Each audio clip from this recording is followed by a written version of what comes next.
Hey everyone, it's Movie Lover Warren 20 here, and I'm here with a film review. By the way, no, I'll say that stuff in a bit, but yeah, another horror movie review. Probably my first horror movie review I've done in a very, very long time. Because I was busy caught up with all the stuff that was supposed to come out last year being released this summer. With summer kind of out of the way, but summer's kind of not out of the way, and there's only like a few films still left to watch this summer. But I know two of them are horror films.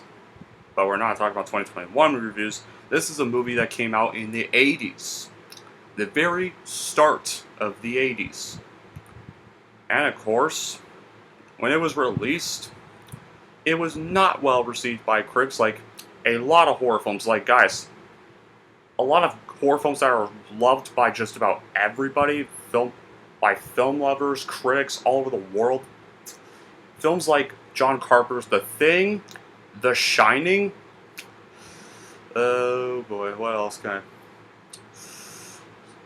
Yeah, like Gremlins, Scarface, all were hated by critics when they first came out, but as years have grown, critics have acclaimed them, they've recognized their greatness, and now they're considered some of the best films of our generation. And are loved by just about every film lover today. So, this one has gotten some better reception, and it's kind of mostly liked by horror fans and slasher fans. But it's not a masterpiece. And even I agree it's not a masterpiece. Well, to be fair, this whole franchise this film is based off of, none of them are really supposed to be masterpieces to me. They're just fun little slasher flicks. But anyway, I'll give you a hint what this movie is called. You know what yesterday was? Yes, yesterday was none other than Friday the 13th. Yeah, this is what the movie review I'm going to be reviewing today is. Because yesterday was Friday the 13th, but I had to review Free Guy, so I kind of delayed this a little bit late. I wanted to really wait so I could review Free Guy, but happy belated Friday the 13th to all of you. Yeah, so that means we're going to be reviewing this. This franchise is going to be reviewed throughout most of September and October, as part of the new Halloween Horror Movie Review series that's going to be coming up in September, Season 2. So yeah, this whole franchise. So, of course, we're going to start off with the movie that started it all, the first one, directed by Sean S. Cunningham, and starring Betsy Palmer, Adrienne King, Harry Crosby, Laurie Bartram, Mark Nelson, Jeannie Taylor, Robbie Morgan, and of course, let's not forget, none other than the man from Footloose himself, Kevin Bacon. So yeah. So what's the plot synopsis? Well, in 1958, at a campsite called Camp Crystal Lake, a group of campers were murdered by Jason, who was an unseen silent killer. 21 years later, in 1978, a group of counselors are once again brutally killed one by one at a summer camp held at Camp Crystal Lake. When the interpreters, the Christie reopens the site, which was shut down for years, and should have stayed shut down for a lot of good reasons. So yeah, like I said, when this movie came out, it was unfairly received by critics, and it was even nominated for Worst Picture at the Razzies. But, however, that didn't stop the movie from making a surprising amount of money for an independent movie at the time at the box office. This movie only had a budget of like $550,000, and actually made surprisingly back nearly $60 million worldwide, which was not something for a horror film. For an independent horror film, despite not being well received, that's pretty impressive. I'll say a lot of slasher films barely made money in the 80s. I mean, they were still profitable, but they weren't super profitable, but they did gain call followings, and they were much better received on home media, which still got their sequels made. I mean, come on, face it. Nightmare on Elm Street only made $25 million worldwide on a $1 million budget. At that time, that was profitable, and adjusted for inflation today, it's probably way more than that. and also got acclaim for critics, which is how it became a massive franchise to this day, along with several horror films of the 80s.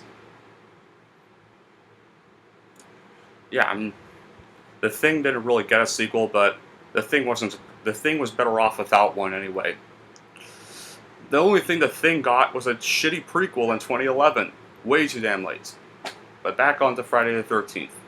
This movie is also notorious for having several sequels released every single year. Like Saw, it was like a tradition every summer during the 80s to release a Friday the 13th movie. And they get cheesier and cheesier each movie. They like more of the sequels. As the sequels progress, they know how stupid the plots get. And they just further ham up all the cheesy acting stuff, which is actually why I love this franchise. There's still some bad ones, of course, but even some of the bad ones are still kind of fun. But let's talk about the first film, why it rocks. Because it's one of the first slasher films to really popularize the genre, put into mainstream pop culture. And it would set up a campground, and it would set up a popular setting horror films, which was none other than a campground, which at the time was one of the creepiest things in all of slasher films. And more slasher films would use a campground as a horror film, or more horror movies would use a campground. Like The Evil Dead used a campground. Not a campground, but a cabin somewhat. Like most of Camp Crystal Lake's residences are actually cabins, so kind of counts. Like The Evil Dead used this. Sleepaway Camp used this. Cabin Fever used a cabin setting. Cabin in the Woods even used a cabin setting. Became a pretty popular. This movie is a bit more different and a little bit more serious, so it's more famous and a little more cheesy sequels because Jason's mother is the killer instead of Jason himself, which is a good way to set up the franchise, too. Good way to set up a franchise. Have the parents, who you actually can see why she wants to kill all the camp counselors there. I mean, because technically not one of the counselors paid any attention to her son drowning in a lake, and Freddy vs. Jason would eventually reveal how her son drowned in a lake in the first place, which is a good way to answer it because, so yeah. And that gives you, once she reveals the backstory, you're like wondering the whole franchise, how did he end up in that lake and drown? Did he go swimming or something? But Freddy vs. Jason, you'll find out, but I'm not reviewing Freddy vs. Jason, guys, yet. So lots of unique and gruesome deaths.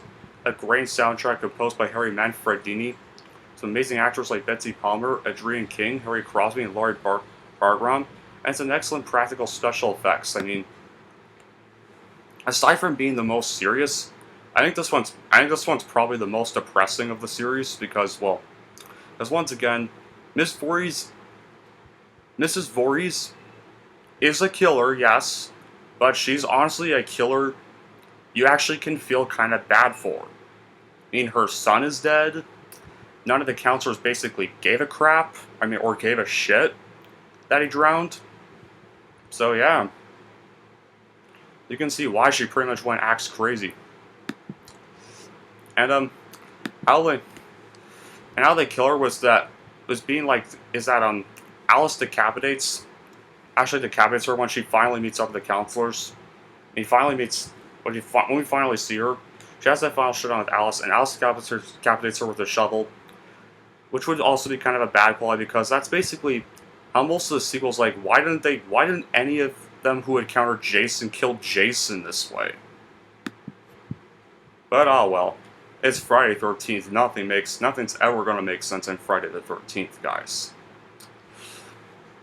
The bad qualities are, while having Jason's mother as the killer in the first one was a good idea, she would have had a bigger impact if she was revealed earlier on and interacted with the characters more. Like, yeah, she should have. Kind of wish she had a little more screen time. I mean, she was kind of interesting. She was kind of a really interesting character. And while the ending was great, the scene was revealed to be a dream sequence, which does lessen the impact a little bit. Now, speaking of the ending, that ending scene, the dream sequence bit, where Alice is lying in the boat, wakes up, sees the police car approaching, and that peaceful, calm music is playing. You may think everything is fine. Everything seems fine. She's gonna get rescued. Well, she does get rescued. She ends up in the hospital next thing after this, but the dead corpse of Jason Voorhees as a kid jumps out of the water out of nowhere, just right behind her. Like, you don't even see it coming. I think this is one of the best jump scares and scariest jump scares in horror history. Like, the dead body of Jason as a kid just jumps right out of nowhere, grabs Alice, and drags her into the water. But then she wakes up in the hospital, revealing it was all just a dream. And then the hospital people police are like, we didn't see no boy.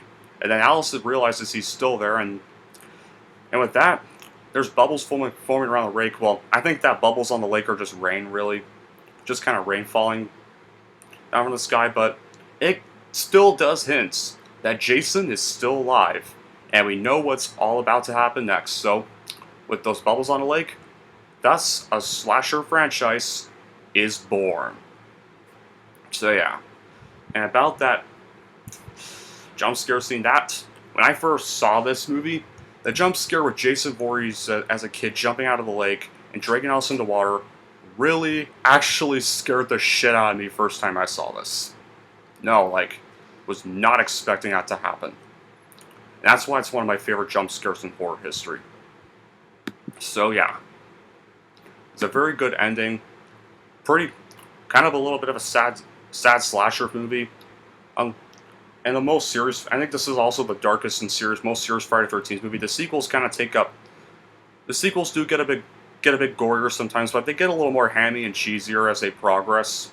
I mean, 2, 3, and 4 can kind of be serious movies. 2 and 3 are kind of serious movies, but final chapter, that's when all the hammy, corny moments really start to kick in. But I don't care, guys. It's Friday the 13th. Friday the 13th is always going to be corny. It's kind of meant to be. They're supposed to be B-movie slasher fix, and I salute this franchise for that. This franchise was like a popular franchise in my high school years. Very iconic, and still one of the most iconic horror films around.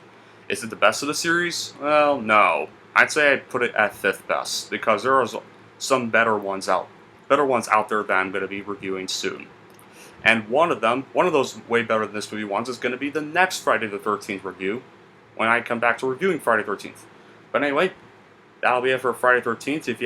If you're a slasher fan and want to see a B-movie slasher in the 80s, I would definitely check out the Friday the 13th movies. And here's how I'm going to rank the first one. I am going to give Friday the 13th a 7.5 out of 10. Alright, we just cracked down on the first one. The sequel reviews will come eventually, but closer to September, we'll review the rest of the films again. But yeah, I'll put this one away in a little bit.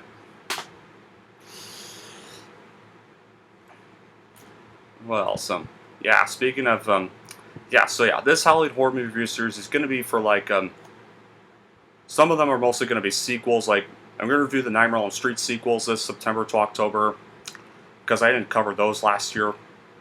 The Friday the 13th sequels I'll obviously review. The other Texas, hopefully I'll be able to cram all these anyways, but the other Texas Chainsaw Massacre movies I will review. The Omen I'll review, but mostly, yeah, some horror movies that I missed last year I definitely will be reviewing. But anyway, that will be it for this video. Thank y'all for watching, and if you like this and want to see more, don't forget to subscribe to Movie Lover 120.